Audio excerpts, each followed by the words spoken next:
है हरिया, मैं काम करता हूँ बहुत बढ़िया, खाता हूँ खाना और रोज गाता हूँ गाना। अरे यार, आज तो बहुत देर हो गई। इस खतरनाक जंगल को देखकर तो मेरे हाथ पैर ठंडे हो गए हैं। अगर मैं वक्त पर गांव नहीं पहुंचा तो मालिक बहुत नाराज हो जाएंगे। तभी हरिया को एक आवाज सुनाई देती है। सुनिए हरु जी। अरे, ये आवाज किसने दी? तभी हरिया को सामने कुछ दूर एक औरत खड़ी दिखाई देती है। अरे भाई, ये औरत अकेली इतनी रात को इस जंगल में क्या कर रही है? चलकर पूछना पड़ेगा। फिर हरिया अपनी बैलगाड़ी उस औरत के सामने लाकर रोक देता है और उससे पूछता है। अरे सुनिए, आप इतनी रात को इस खतरनाक जंगल में अकेली क्या कर रही हैं? तभी वो औरत मीठी आवाज में कहती है। अरे हरु जी, आप आ गए। मैं कब से आपका इंतजार कर रही थी।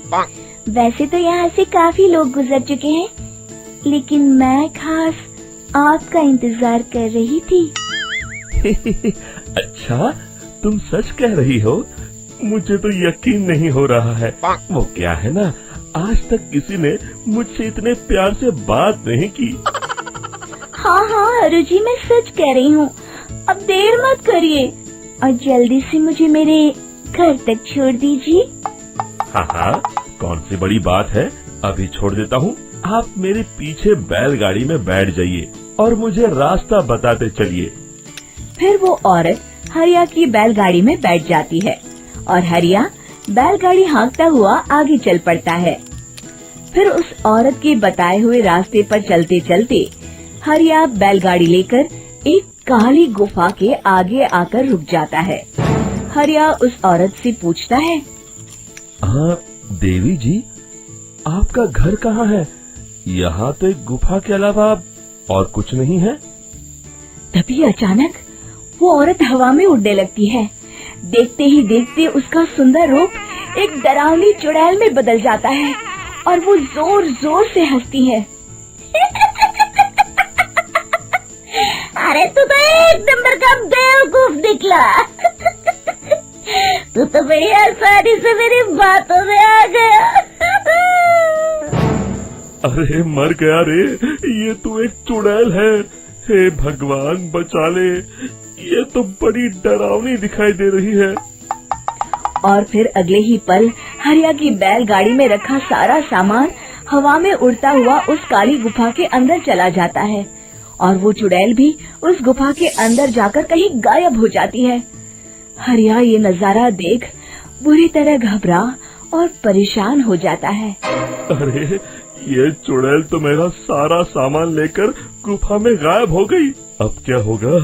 अगर मैं गांव खाली हाथ गया तो मालिक मेरी अच्छी खबर लेंगे। मेरी इस बात का कोई यकीन भी नहीं करेगा।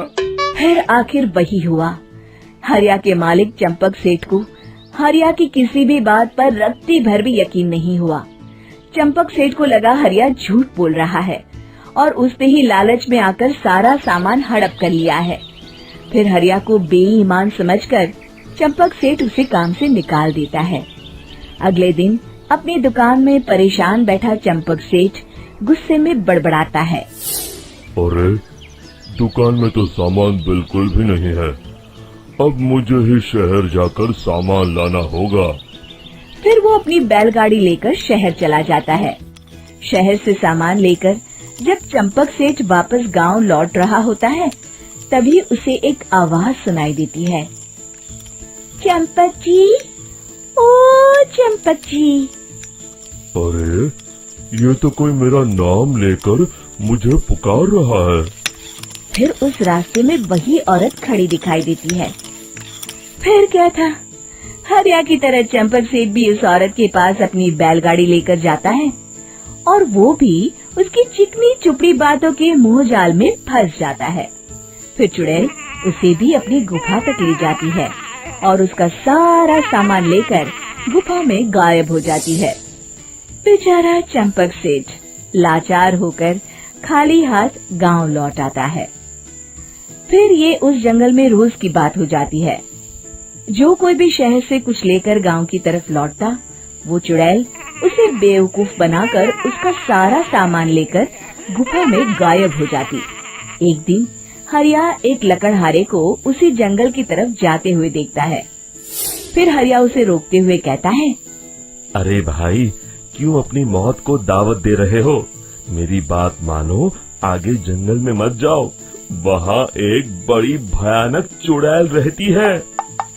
लकड़हारा हरिया की बातों को नजरअंदाज करते हुए कहता है, अरे भाई, मुझे पहले ही बहुत देर हो चुकी है, मुझे जाने दो भाई। शाम तक लकड़ियाँ काट कर शहर के बाजार में बेचना है। तुम अपनी ये कहानी किसी फुर्सत में बैठे इंसान को सुनाओ, मैं तो चला।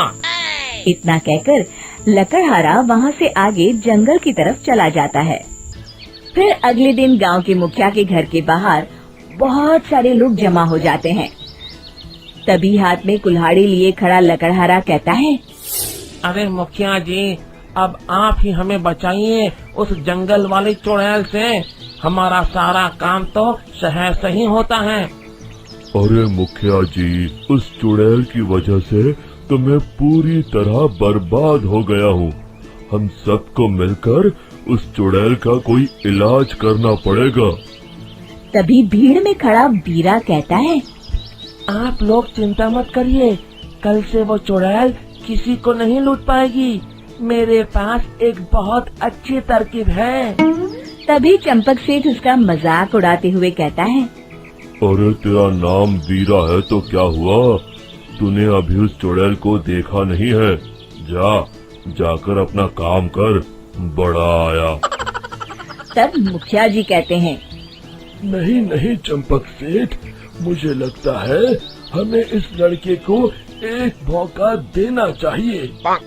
फिर सभी गांव वाले मुखिया जी की बातों से सहमत हो जाते हैं और वीरा शाम को एक बैलगाड़ी में कुछ सामान लादकर उस जंगल की ओर चल देता है।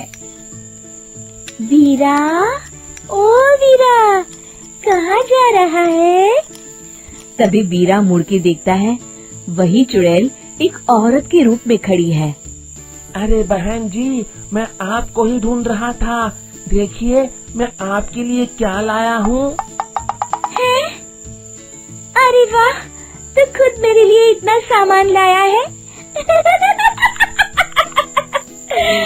तू ही अकेला गांव में समझदार है।